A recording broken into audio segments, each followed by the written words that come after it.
علاش ما بالكم طيارات واخا كيكون الالاف في السماء شي طالع شي نازل شي غادي شي جاي ما كيتلاقاوش؟ وعلاش البيلوت ما خصوش ولا ممنوع عليه ياكل نفس الماكله اللي كياكلها المساعد ديالو؟ واش بصح الا طلعتي للطياره وما درتيش مود افيون الطياره غادي طيح؟ هادشي كامل اللي غنعرفوا في هذا الفيديو. اول حاجه خصكم تعرفوا بعدا هو انه 6 شهر 7 هذا اللي كان هذا العام هذا تحطم رقم قياسي. شحال تقولوا من طياره كانت في السماء؟ 134386 رحله اللي كانت في ذاك النهار، ولا طياره تصادحت مع وحده طالعه وحده نازله وحده في المطار وحده فوق البحر وحتى وحده ما قاصت شي واحد. شكون اللي كينظم هذا الشيء وكيفاش ما كيتلاقاوش الطيارات بيناتهم؟ بطبيعه الحال كاين اللي كيظن بان هذاك الشيفور ولا هذاك البيلوت ديال الطياره ملي كيكون غادي كتبان ليه شي طياره قدامه كيضوب لها بحال هكا وكيمشي، ولا مثلا الطياره كتكون جايه طياره جايه كيهرب عليها شويه. الا في المطار كتلقاو دائما واحد الابراج، هذوك الابراج هما اللي مسؤولين على التنظيم ديال السير ديال هاد الطيارات في السماء. البيلوت قبل نص ساعه خصو يكون عطى واحد الملف لهذاك البرج. هذا الملف شنو فيه؟ فيه السميه ديال الطياره، النوع ديالها، المعدات اللي هازه معاها، السرعه اللي غتمشي بها، الارتفاع اللي غادي تمشي ليه، البلاصه اللي غتمشي منها واللي غادي توصل ليها، وحتى لي زون اللي غادي يدوز منهم. اكيد ما فهمتوش هاد لي زون. خصك تعرف بان السماء مقسمه كامله ومقاده طرقان.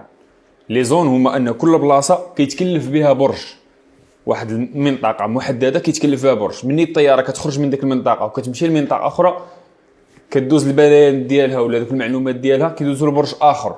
انت السماء تقدر تبان لك خاوي ولكن راه كامله طرقان. اول حاجه خصك تعرف هو ان الطيارات كيطيروا في الارتفاع ديال ما بين 9 كيلومتر و11 كيلومتر في السماء. هاد ما بين 9 و11 كامله طرقان، كامله طريق حدا طريق فوق طريق تحت من طريق، مقاده مزيان، وما خاص البيلوت يهرب على الطريق ديالو ولا يتزقل على الطريق ديالو. دونك هذاك الطيار ملي كيخرج من زون وكيمشي لزون واحده اخرى واخا تكون غير في البحر كتلقى برج مكلف بهذيك لازون كيقول لي السلام عليكم مرحبا بك في لازون ديالنا، ها الطريق اللي غادي تشد وها السرعه اللي غتشد وها الارتفاع اللي غادي تمشي فيه. وإلا قدر الله هذاك الطيار مشى ولا تلف على الطريق هما اللي كيوريوه عاوتاني، لان في هذيك لازون ديالك كتقدر تلقى الالاف ديال الطيارات، شي غادي من هكا وشي غادي يجي من هكا وشي جاي من هكا وشي طالع وشي هابط. دونك خاصك تحترم الطريق ديالك. كما قلنا داك البيلوت ملي كيعطي داك الملف للبرج، البرج اسيدي كيبقى معاه على اتصال، ها مين غادي تخرج، اين مدرج غادي تطلع معاه، واين بلاصه غادي تدوز معاها، واين وقيته غادي تخدم فيها دوك الماطر، واين وقيته غادي توجد راسك باش تقلع. مني كيعطيو الضوء الاخضر اي قلع يا معلم، وين فوق كيقلع كيخرج من واحد لازون وكيدخل لواحد لازون واحده اخرى. ولكن علاش من يلاه كتبغي تطلع الطياره كيقول لكم الله يخليكم الاخوان ديروا مود افيون؟ علاش؟ واش مود افيون غادي بصح يخلي الطياره طيح؟ لا، مود افيون علاش كنديروه؟ لحقاش الطياره فيها بزاف ديال الركاب وفيها بزاف ديال التليفونات، وهذوك التليفونات كيقدروا يشوشوا على الجهاز ديال الاستقبال اللي عند البيلوت ديال الطياره، يقدر يدخل ليه في نفس التردد ديالو وبالتالي يدير ليه تشويش ويقدر ياثر على حركه السير ديال هذيك الطياره. البيلوت خصو يبقى ديما كيدوي مع الناس اللي كاينين في الارض، ضروري خصو يبقى على اتصال معاهم. الا وقع شي تشويش ودخل شي تردد ديال شي تليفون من التليفونات اللي كاينين في الطياره فقدر يؤدي لكارثه لا قدر الله. داكشي علاش كيقول لك انت دير مود افيون وهنينا الشريك ما بقى داير لنا مشاكل. واخا سيدي نفرض حنا الطياره طارت ووصلت واحد لازون ولا واحد المجال اللي فوق الهند مثلا، هذيك لازون مكلفين بها الهنود، هذوك الهنود باش غادي يدويو مع داك البيلوت المغربي؟ هنا معلم السؤال المهم. خاصك تعرف بان اللغه ديال السماء هي الانجليزيه. الطيارين ولا لي بيلوت ضروري يكون كيهضر بالانجليزيه لان هي اللغه ديال السماء كيدويو بها كاع الطيارين في العالم كامل. اذا طيار مغربي الا مشى للهند غادي يدوي باللونجلي، والا مشى لهولندا غادي يدوي باللونجلي، ولا مشى حتى لروسيا غادي يدوي باللونجلي. واصلا عندهم ما بيناتهم هما ما بين هذوك اللي كيكونوا في لي رادار ولا كيكونوا في دوك الابراج اللي تحت ولي بيلوت كاين دي مو تكنيك بيناتهم، كيقول غير كلمه الاخر كيفهموا شنو كاين. اصلا لي بيلوت الا مشيت هاد وحدك في الطياره ما كتسمعوش شنو كيقول، بليز صافي ما كتعرفوش اشنو خدام كيقول كاع. بالتالي هذوك الناس اللي كيكونوا شادين هذوك لي زون هذوك المجالات هذوك لي رادار اللي كيكونوا تحت في الارض كيبقاو يعطيو للطيار ها الجو كيفاش داير، ها السرعه كيفاش دايره، ها الرياح كيفاش دايره، ها البلاصه اللي انت فاش حافها من طياره مثلا، ها شحال باقي لك ديال الوقت، هكذا كيعطيو بعض المعلومات اللي تقدر تفيدو. دونك دائما كيبقاو على اتصال مع هذاك البيلوت ضروري. وهذاك الطيار مع كثره الهضره وداك الشيء غادي يجي الجوع. هذاك الطيار معلم علاش كياكل ماكله مختلفه على المساعد ديالو؟ وزيدك هاد المعلومه هذه ما عارفينهاش بزاف ديال الناس.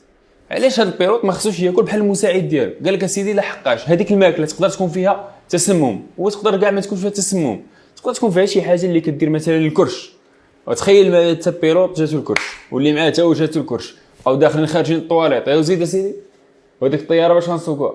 وباش يتفاداو هادشي كامل البيلوط كياكل ماكله والمساعد ديالو كياكل ماكله اخرى، لحقاش الطياره كيكونوا فيها بزاف الانواع ديال الماكل، راه ما تاكل معلم. اذا انت ملي كتكون في الطياره كتاكل لا كليم مكالمي مع مخك لداخل ما حاسب والو، الطياره اللي انت فيها راه كتدخل منه مجال ولا من زون لزون واحده اخرى، وكل مره كيدخل المجال كيعطيوه هذوك الناس المراقبين اللي كاينين في الارض كيعطيوه من يدوز ومن يمشي، وكاين بعض اللايص اللي كيخصو يدور منهم هنا، اييه كاين فيراج ديال الهواء، دونك خصك تدور من هنا وتمشي من هنا، وهاد البلاصه عامره، هبط على هذا الارتفاع طلع على هذا الارتفاع باش يكون الطيران امن 100%. وكيبقاو متبعين معاك حتى كتوصل للبلاصه اللي باغي انت وكتقرب للمطار ديالك. هاك سيدي ملي كتقرب الطياره توصل للمطار كيدوي سيدي مع الناس اللي كاينين في الارض اللي مكلفين ولا الابراج اللي كاينين في المطار، السلام عليكم بالسلام مرحبا بك راك دخلتي للمجال ديالنا، ولكن الشريف ما يمكنش لك تهبط دابا. كيفاش؟